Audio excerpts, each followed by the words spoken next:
Today we're going to talk about candle pruning pines. Pines are conifers that grow by pushing new shoots called candles. The perfect time to prune a pine is when these candles are starting to have the little needles separate off of them. And so what I do is I go in and I start, especially the long ones, breaking off part of that candle. If you want to keep the pine a little bit smaller, you would break off more of the candle.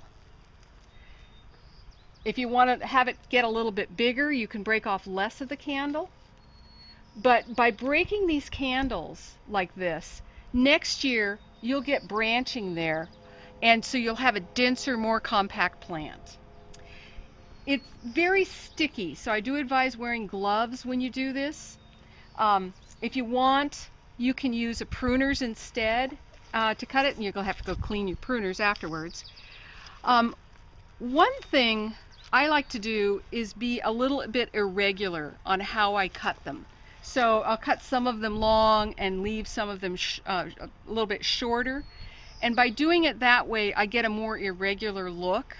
And I think that's a really nice thing to do. If you just cut them all the same length, you'll have a very formal looking, very mounded plant.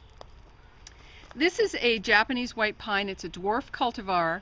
It's been in this spot for about 20 years. And by candle pruning it annually and then occasionally taking some branches out, we've been able to contain it so that it has not gotten too big for this spot. I do this every year at this time when those candles are pushing, and then occasionally I'll come in and take whole branches out as well. And that can be done now while we're candle pruning, or it can be done later in the summer when I have time. But the candle pruning has to be done when the candles are pushing their new growth.